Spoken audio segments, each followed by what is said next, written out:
Hey Zach, thank you so much for coming and meeting with me today. How was your birthday? Oh, my birthday was great. Thanks for asking. Where'd you guys do? Oh, we went out to dinner.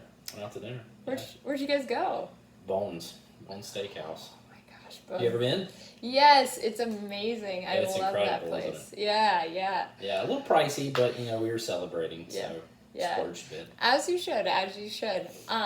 I appreciate you coming in to have this conversation with me today, and I just want to talk to you about a couple of things that I learned in grad school this summer and how we can move towards this vision of making Ethos a more exceptional school.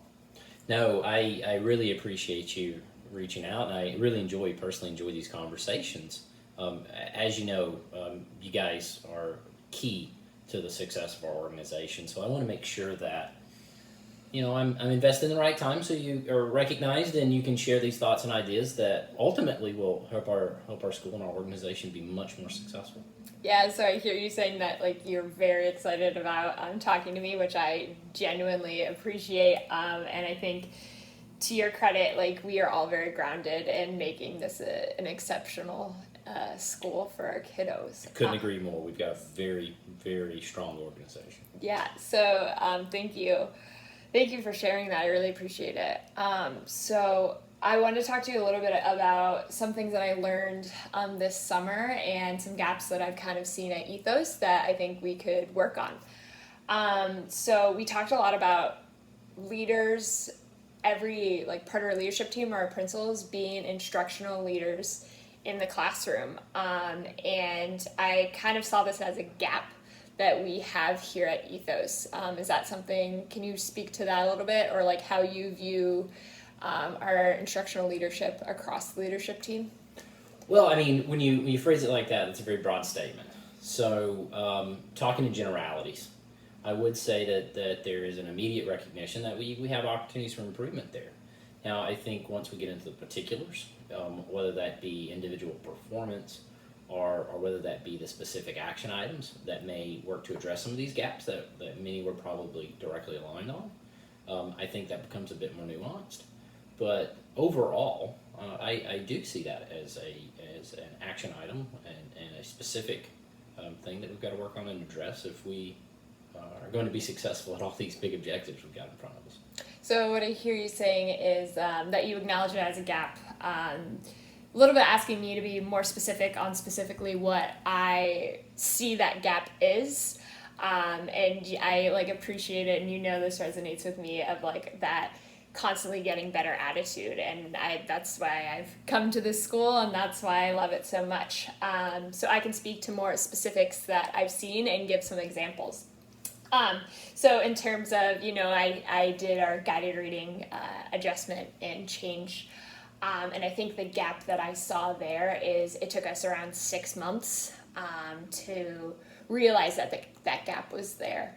And that's a lot of time that we could have had to get our kiddos, specifically our third graders, where they are. Can you speak to kind of how you viewed that gap and what you think the misstep potentially was there?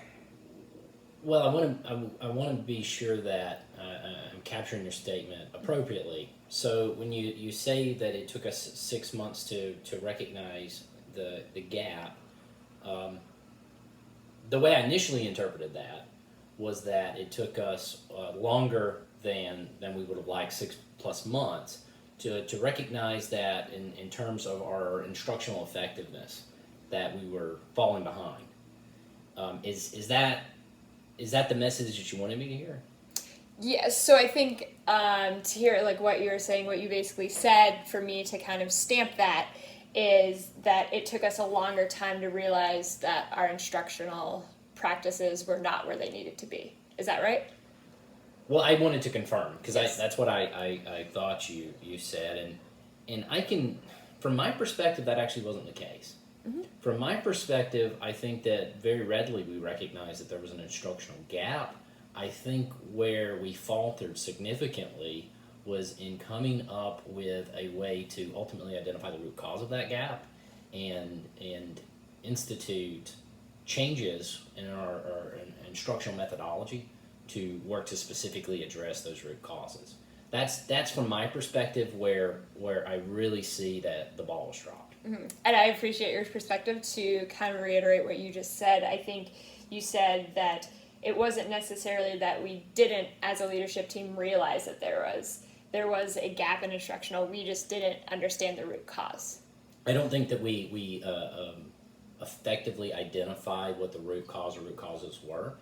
And because of maybe that lack of clarity on what specifically we were trying to work to address, there was a lot of energy and a lot of effort into initiatives that ultimately didn't pay off in their effectiveness or timeliness for the students. Mm-hmm.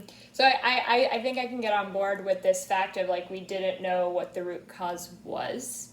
And I think that's very true. And I think there was an acknowledgement of our instructional practices aren't where they need to be. Why do you think, as a leadership team, it took so long for us to get to that root cause piece? Well, I've reflected on that a lot, and I'm not sure I have the ultimate answer yet, but I'll share a few themes that have stood out to me. One of those being that when I think about our overarching connectiveness as a leadership team, and when I say connectiveness, I mean a recognition of not only our ultimate objectives and how we want to impact the lives of our scholars, but specifically how each individual team member holds certain responsibilities to align to that, and through the implementation of their instruction, engage in a way that's going to specifically advance those causes. And at least the theory that I'm working around right now is perhaps there was a gap in that specific alignment to our individual instructors. Mm-hmm.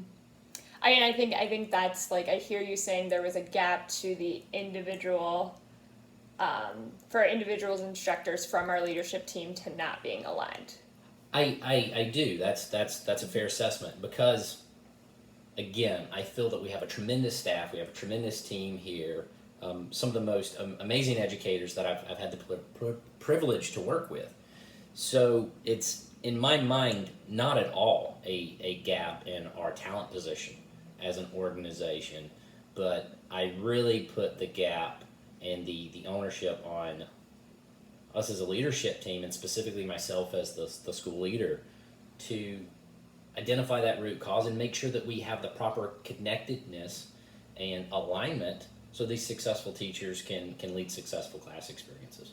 So what I hear you saying is this piece of, we have an amazing staff, and I've never worked at a staff, and to your credit, you built this amazing team with incredible educators that I get to stand by every day and work with. And I think from my perspective and seeing how this kind of played out, and as a person that kind of got to take on the Guided Reading Initiative, what I saw is I think there was a little bit of disconnect around us as a leadership team aligning on like what skills we need to do. And I think it all kind of came on to Mr. KJ to address that, versus the whole leadership team with Kiara, Mac, yourself, and him kind of going into classrooms together and getting a pulse on that. Because I think, Zach, you have that knowledge of STEP down pat. And I think when we had that conversation of around March of this year about how I didn't feel like we were aligned to STEP, and we walked through and saw those anecdotal instances where our guided reading wasn't aligned to STEP. I think if we had done that earlier, and if we as a leadership team had gone through and done those walkthroughs and seen that in guided reading, I think that might have prevented this from happening so late. Does that make sense?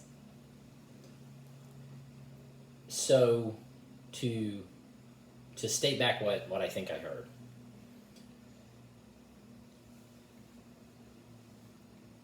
Back to this theme of trying to identify and ultimately address root causes. You are aligned to that recognition on my part, and agree. And specifically, as part of a plan to be more proactive in the future, you see an alignment across our leadership team, specifically engaged in instructional walkthroughs, where we're spending more time and greater presence in the classroom, to recognize maybe symptoms very early on and work to identify the root causes and address it. So using walkthroughs as a specific strategy to identify those gaps. And that's like something I would like to do as like my project for SPA is like us as leadership team or like meeting and doing those walkthroughs together. Would that be something you'd be kind of open to doing so we can proactively address some of the issues that might arise this year around instruction? I think from a initial standpoint, my initial reaction is yes. I think that sounds like a needed step. I would love to work with you very closely to work to identify some structure around this, because one of the things where I've seen gaps maybe in the past is still not having the specific alignment on what we're trying to achieve through these walkthroughs and even what rubric or criteria we're trying to measure success by. So those are details that I think are going to be really important, but I'd love to work with you to accomplish that. Yep, and I think for me, an action step for me would be creating a rubric of what we're looking through that week and walking through the school as a leadership team to see if we see those different things. No, I like that idea. Great. Thank you so much for meeting with me. No, thank you. It's always a pleasure.